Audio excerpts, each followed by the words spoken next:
दोस्तों, Warren Buffett ने $100 से इन्वेस्टिंग स्टार्ट किया और आज उनके पास $100 बिलियन से भी ज़्यादा की नेटवर्थ है। और वहीं राकेश झुनझुनवाला ने $5000 से इन्वेस्टिंग स्टार्ट किया और आज उन्होंने 10,000 करोड़ से भी ज़्यादा पैसे बना लिए हैं। और एक छोटे से गांव के अनवर अहमद ने केवल $10,000 से इन्वेस्टिंग स्टार्ट किया, जो आज 1,000 करोड़ से भी ज़्यादा पैसे हो गए हैं। तो आखिर स्टॉक मार्केट से इतने पैसे कैसे बनते हैं और सबसे ज़रूरी बात, हम ऐसा कैसे कर सकते हैं, जानेंगे सारी बात आज की इस वीडियो में, और वो भी पूरी कैलकुलेशन के साथ।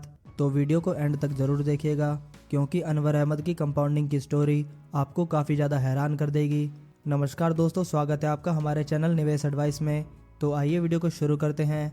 दोस्तों, चाहे वो वॉरेन बफेट हो या फिर राकेश झुनझुनवाला या अनवर अहमद या और कोई सक्सेसफुल इन्वेस्टर जिसने भी लंबे समय में शेयर बाजार से बहुत ज़्यादा पैसे बनाए हैं, उनके पीछे का एक ही रीज़न है और वो है कंपाउंडिंग इंटरेस्ट। जी हाँ दोस्तों, कंपाउंड इंटरेस्ट एक ऐसी चीज़ है जो हमें टाइम के साथ बहुत ज़्यादा रिच बना सकती है।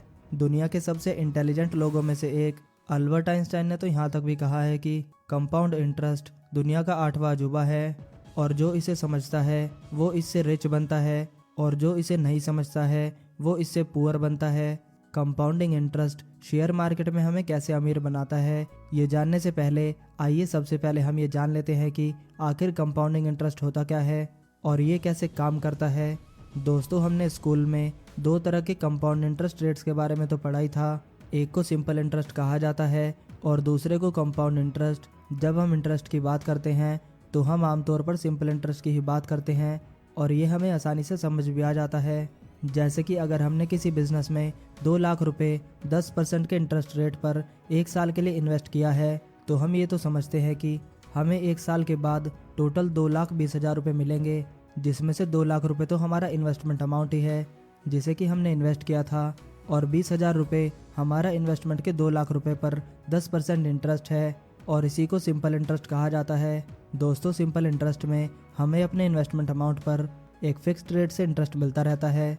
जैसे कि अगर हमने इस एग्जांपल में 2 लाख रुपए 5 साल के लिए 10% के इंटरेस्ट रेट पर इन्वेस्ट किया होता, तो हमें 5 साल तक हर साल अपने 2 लाख रुपए पर 10% इंटरेस्ट यानी कि 20,000 रुपये मिलते और 5 साल होने पर हमें अपने इन्वेस्ट किए हुए 2 लाख रुपए वापस मिल जाते।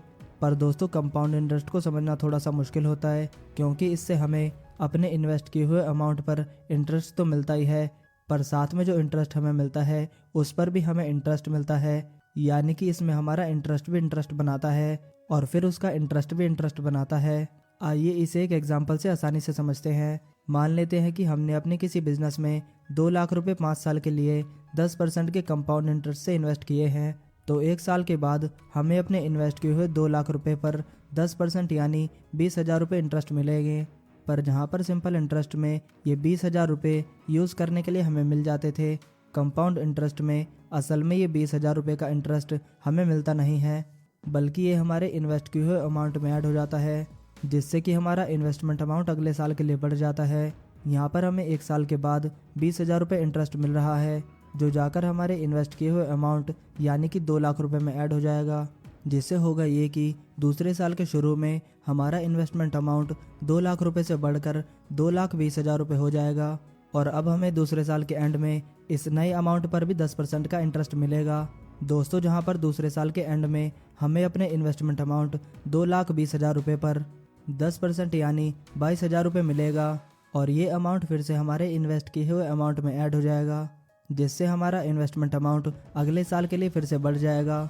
यहाँ पर हमें दूसरे साल के बाद 22,000 रुपये का इंटरेस्ट मिल रहा है, जो जाकर हमारे दूसरे साल के इन्वेस्टमेंट अमाउंट यानी कि 2,20,000 रुपये में ऐड हो जाएगा, जिससे कि तीसरे साल के शुरुआत में हमारा इन्वेस्टमेंट अमाउंट 2,20,000 रुपये से बढ़कर 2,42,000 रुपये हो जाएगा और अब हमें तीसरे साल के एंड में इस नए अमाउंट पर भी 10% इंटरेस्ट मिलेगा। दोस्तों, इसी तरह 5 साल के बाद हमारा 2 लाख रुपये का इन्वेस्टमेंट 10% के कंपाउंड इंटरेस्ट से बढ़कर 3,22,102 रुपये हो जाएगा। आप चाहें तो वीडियो को पॉज करके इस टेबल को देख सकते हैं और समझ सकते हैं कि कैसे 5 साल में हमारे पैसे 2 लाख रुपए से बढ़कर 3,22,102 रुपये हो गए। दोस्तों, वहीं अगर हम सिंपल इंटरेस्ट की बात करें तो अगर हम अपने 2 लाख रुपए को 10% के सिंपल इंटरेस्ट से 5 साल के लिए इन्वेस्ट करते, तो हमें 5 साल तक हर साल 2 लाख रुपए का 10% यानी कि 20,000 रुपये मिलते। यानी कि 5 साल में टोटल 1 लाख रुपए का इंटरेस्ट, और 5 साल के बाद हमारे इन्वेस्ट किए हुए 2 लाख रुपए हमें वापस मिल जाते। इसी तरह हमारे 2 लाख रुपए 5 साल में 10% के सिंपल इंटरेस्ट से टोटल 3 लाख रुपए ही बन पाते, जबकि 2 लाख रुपए 10% के ही कंपाउंड इंटरेस्ट से 5 साल के अंदर 3,22,102 रुपए हो गए। यानी कि सिर्फ कंपाउंड इंटरेस्ट की वजह से ही हमें 22,102 रुपए का फ़ायदा मिला। दोस्तों, हमने यहाँ पर समझने के लिए सिर्फ 5 साल का एग्जाम्पल ही लिया है, पर अगर हम 15 या 20 साल की बात करें तो कंपाउंड इंटरेस्ट की वजह से हमारा इन्वेस्टमेंट बहुत ही बड़ा हो सकता है। जैसे अगर हम 2 लाख रुपए को 10% के सिंपल इंटरेस्ट और कंपाउंड इंटरेस्ट से 25 साल के लिए इन्वेस्ट करें तो इन दोनों का इन्वेस्टमेंट का रिटर्न ऐसा होगा। 10% के सिंपल इंटरेस्ट से हमें 25 साल तक हर साल 2 लाख रुपए पर 20,000 रुपये मिलते रहेंगे, जो टोटल 5 लाख रुपए होंगे। इसी तरह हमारे 2 लाख रुपए 5 लाख रुपए के इंटरेस्ट को मिलाकर 7 लाख रुपए हो जाएंगे, पर 10% के इंटरेस्ट रेट से हमारे 2 लाख रुपए 25 साल में बढ़कर 21,67,000 रुपये हो जाएंगे, जो कि सिंपल इंटरेस्ट के टोटल अमाउंट से 3 गुना से भी ज़्यादा है। और इसी को हम कहते हैं पावर ऑफ कंपाउंडिंग। दोस्तों, स्टॉक मार्केट में जब भी एक कंपनी साल दर साल अपना रेवेन्यू और प्रॉफिट बढ़ाती जाती है तो उसके शेयर प्राइस पर भी कंपाउंड इंटरेस्ट काम करता है, जिससे कि उसके शेयर प्राइस 50 गुना, 100 गुना या फिर 1000 गुना भी हो सकते हैं।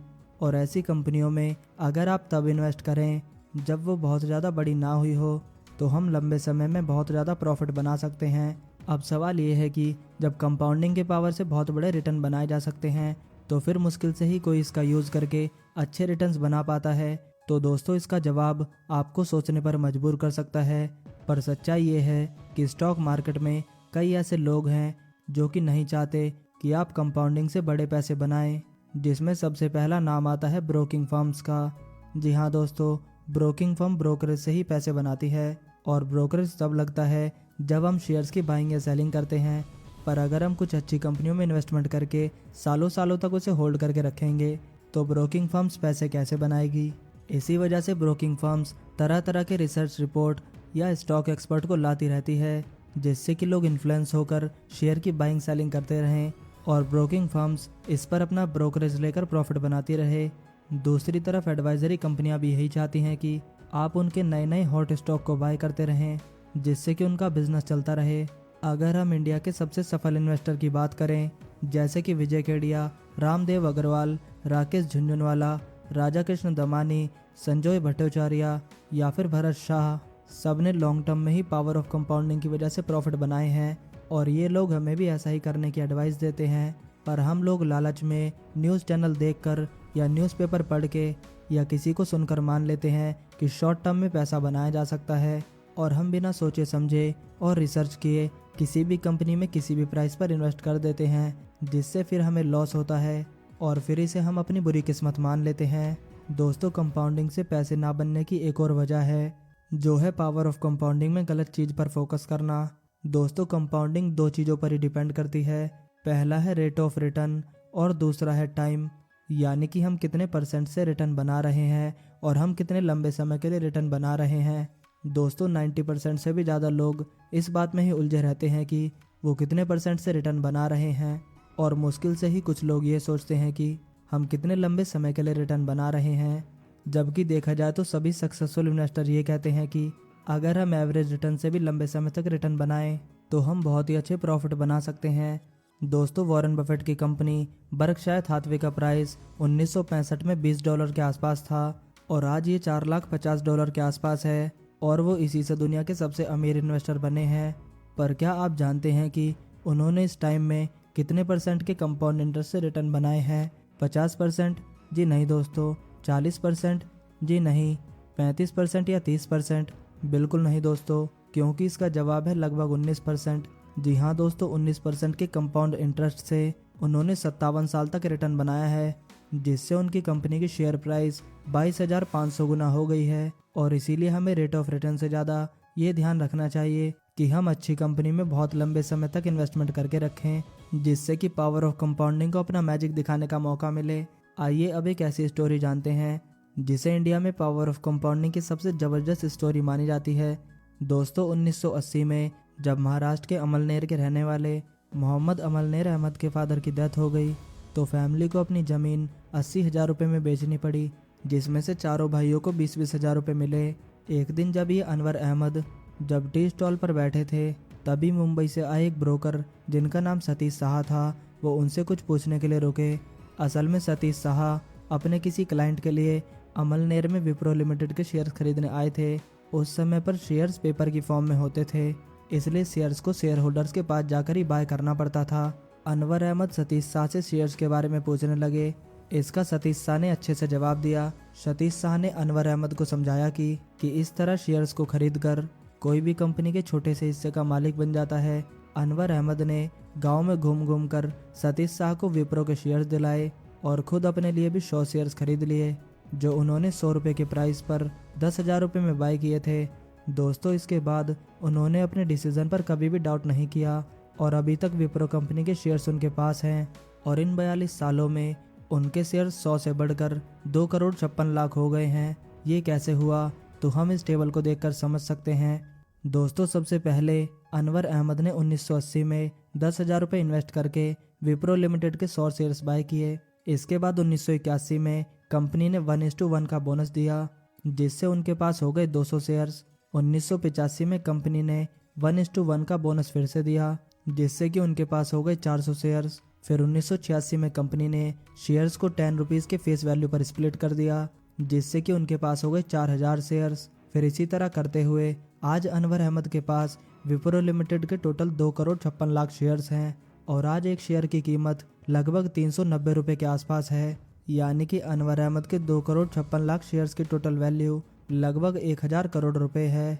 और इतना ही नहीं दोस्तों, जब से अनवर अहमद ने शेयर्स को बाय किया है, तब से विप्रो लिमिटेड ने उन्हें लगभग 200 करोड़ रुपए से भी ज़्यादा के डिविडेंड्स मिले हैं।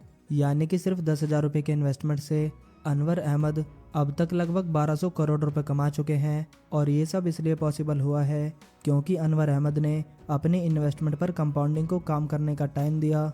कई बार बहुत से लोगों ने उन्हें विप्रो के शेयर्स सेल करके दूसरे शेयर्स को लेने को कहा या कुछ शेयर्स बेचकर किसी और चीज़ में इन्वेस्टमेंट करने को कहा, पर अनवर अहमद ने ये कहते हुए साफ मना कर दिया कि जब तक अजीम प्रेमजी विप्रो कंपनी के चेयरमैन हैं, तब तक वो कंपनी के शेयर सेल नहीं करेंगे।